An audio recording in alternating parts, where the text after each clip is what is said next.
The young accounting graduate, fresh out of uni and knowing everything applied for his first job. The prospective employer asked him what starting salary he was looking for. Oh, around $150,000 a year, depending on the benefits package. Well, how does this sound, said the employer. 5 weeks annual leave, 22.5% superannuation, paid expenses to overseas conferences every year, home telephone reimbursed, and a company car replaced every 20,000 kilometers. Say a Mercedes convertible. The graduate sat up straight and tried to not look excited. Wow.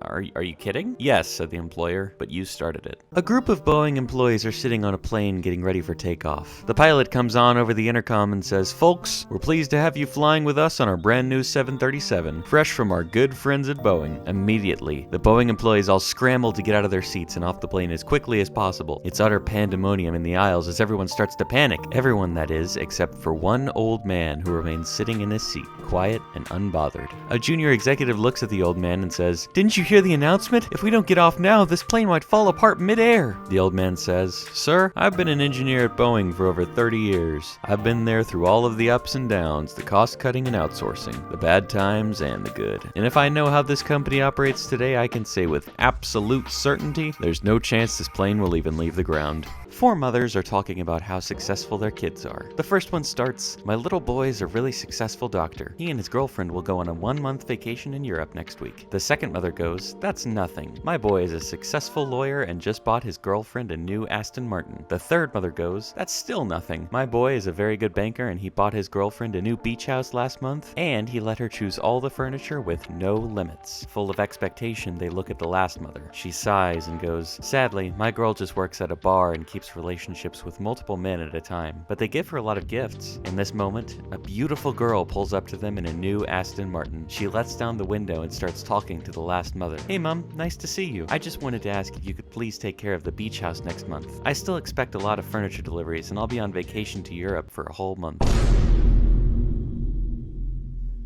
A private investigator is contacted with a job offer and asked to come to the penthouse suite of a skyscraper. During the long elevator ride up, he can't help but wonder what the job is and whether it's worth taking. When he finally arrives in the suite, he finds a well-dressed gentleman sitting at a desk who explains, "There's this guy, see, and he never blinks. I want you to investigate him. Find out who he is." The detective, offended, replies, "You brought me all the way here for some guy who doesn't blink? I'm not accepting the job, I'm leaving." The gentleman presses a button beneath his desk, smirks, and says, "Ha, you can't leave. I've locked down the elevator, so you're not getting out unless you agree to investigate." Defeated, the detective agrees. "Well, the elevator's locked down. I guess I have no choice but to take the staircase." A Spanish-speaking man walked into a department store to buy socks. He found his way to the menswear department where a young lady offered to help him. "Quiero calcetines," said the man. "I don't speak Spanish, but we do have some very nice suits over here," said the salesgirl. "No, no quiero trajes, quiero calcetines," said the man. "Well, these shirts are on sale this week," declared the salesgirl. "No, no quiero camisas, quiero calcetines," repeated the man. "I still don't know what you're trying to say. We have some fine pants on this rack." "No, no quiero pantalones, quiero calcetines," insisted the man. "These sweaters are top quality." "No, no quiero suéter, quiero calcetines," said the man. "Our undershirts are over here," fumbled the salesgirl, beginning to lose patience. "No, no quiero camisetas, quiero calcetines," the man repeated. As they passed the underwear counter, the man spotted a display of socks and happily grabbed a pair. Holding them up, he proclaimed, "Eso sí que es." "Why didn't you just spell it out in the first place?" yelled the salesgirl. 3 men die and arrive at the pearly gates of heaven. St. Peter says to the first one, "I see in my book you've led an upstanding life, honest, generous, loving, always faithful to your wife. Congratulations. You will travel through heaven in a Cadillac." To the second man, St. Peter said, "You've lived a respectful life, but oh dear, I see you've had an indiscretionate relationship with your secretary. You'll be traveling through heaven on a motorcycle." To the third man, St. Peter said, "However did you get here?" "Beats me," said the man. "I've lied, cheated, and messed around aplenty." "Oh well," said St. Peter, "you're here by the grace of God, so I say that you may travel through heaven on a bicycle." The third man was pleased with his luck,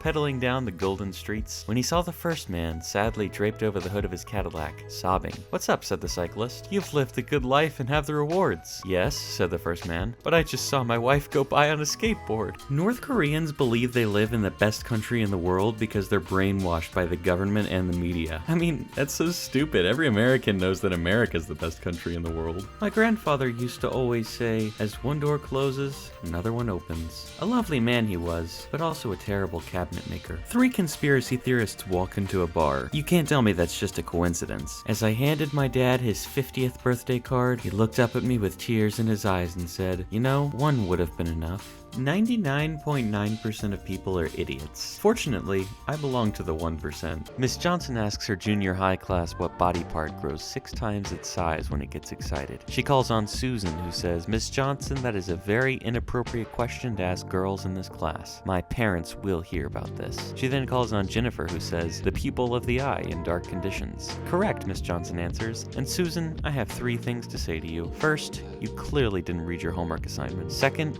you have a dirty, dirty mind. And third, you're going to be very disappointed." A political activist named Dave was just arriving in hell and was told he had a choice to make. He could go to capitalist hell or communist hell. Naturally, Dave wanted to compare the two, so he wandered over to capitalist hell. There outside the door was Rockefeller, looking bored. "What's it like in there?" asked Dave. "Well," he replied, "in capitalist hell they flay you alive, boil you in oil, chain you to a rock and let a vulture tear your liver out, and cut you up into small pieces with sharp knives." "That's terrible," gasped Dave. "I'm going to check out communist hell." He went over to communist hell, where he discovered a huge line of people waiting to get in. The line circled around the lobby 7 times before receding off into the horizon. Dave pushed his way through to the head of the line, where he found Karl Marx busily signing people in. Dave asked Karl what communist hell was like. "In communist hell," said Marx impatiently, "they flay you alive, boil you in oil, chain you to a rock, and let vultures tear out your liver. Oh, and they cut you up into small pieces with sharp knives." But that's the same as capitalist hell," protested Dave. "True," sighed Marx, "but we don't always have oil and knives." These weird history facts will change your perception of the world.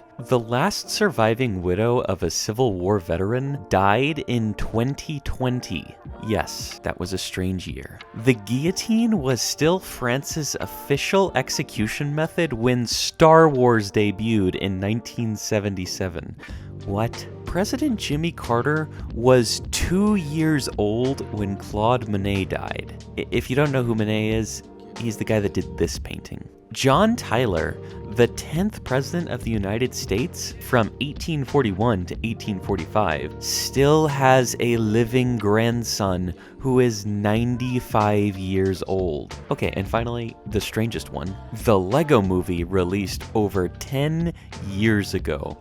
And I'm gonna go have an existential crisis, okay. A man was driving along a residential road when a police speed camera flash went off indicating he was speeding, and the police camera was taking a picture in preparation for sending him a speeding ticket. He was certain he wasn't speeding, but just to check the camera, he went around the block and this time he made sure he wasn't speeding. Once again, the camera flashed. Now he was mad. He went around the block one more time and had his cell phone camera on his speedometer to prove he wasn't speeding and also to show the police camera flash, which it did. He waited for the tickets to arrive by mail and was going down there to give him peace of his mind when they came in. Sure enough, 3 days later, he received 3 tickets in the mail for not wearing his seatbelt. A Chinese doctor can't find a job at a hospital in America, so he opens a clinic and puts a sign outside that reads, "Get treatment for $20. If not cured, get back $100. An American lawyer thinks this is a great opportunity to earn $100 and goes to the clinic. "I've lost my sense of taste," he says. The doctor says, "Nurse, bring medicine from box number 14 and put 3 drops in the patient's mouth." The lawyer goes, "This is kerosene. Why are you giving me kerosene?" The Chinese doctor says, "Congrats, your sense of taste is restored. Give me my $20. The annoyed lawyer goes back after a few days to try to recover his money. "I've lost my memory. I can't remember anything." The Chinese doctor says, "Nurse, bring medicine from box number 14 and put 3 drops in his mouth." The lawyer, a little annoyed, says, "This is kerosene again." The Chinese doctor says, "Congrats, you've got your memory back. Give me $20. The angry lawyer pays him and comes back a week later determined to get back $100. The lawyer says, "My eyesight has become very weak. I can't see at all." The doctor says, "Well, I don't have any medicine for that, so just take this $100. The lawyer, staring at the note, says,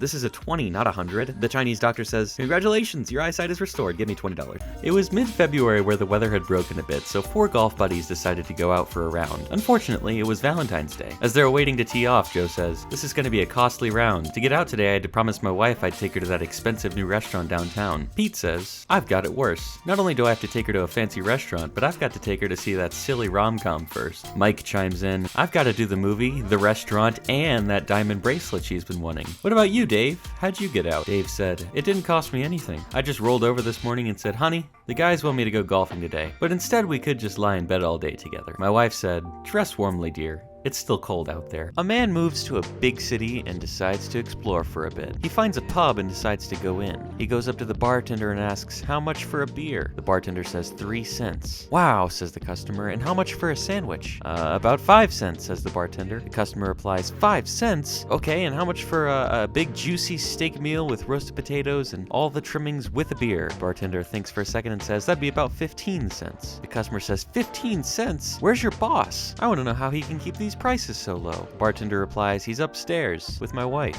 The customer asks, "What's he doing upstairs with your wife?" Bartender smiles and says, "The same thing I'm doing to his business."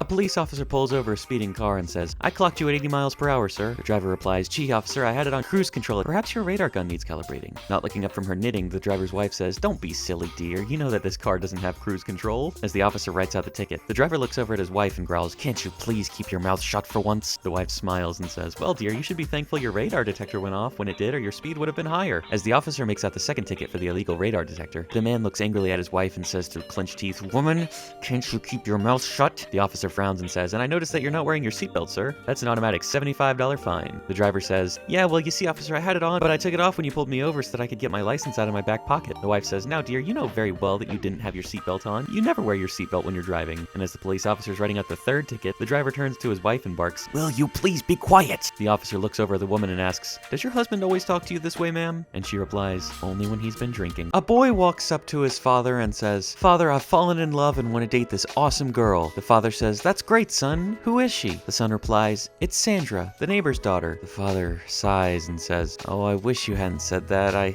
have something to tell you, son, but promise not to tell your mother. Sandra is actually your sister." The boy's really bummed out, but a couple of months later, "Father, I've fallen in love again, and she's even hotter than the first girl." Father says, "That's great, son. Who is she?" And he says, "It's Angela, the other neighbor's daughter." The father says, "Oh, I wish you hadn't said that. Angela's also your sister." This went on a few more times, and finally the son was so mad, he went straight to his mother crying. He said, "Mom, I'm so mad at Dad. I've fallen in love with 6 girls and I can't date any of them because Dad is their father too." The mother hugs him affectionately and says, "Sweetie, you can date whoever you want. He isn't your father." My wife and I sat down with our son and I said, "Billy, you were adopted." Billy looked at us. His face was red and full of anger. "I demand to meet my biological parents." My wife softly said, "We are your biological parents. Now hurry up and pack. Your new parents are coming to pick you up in a few minutes."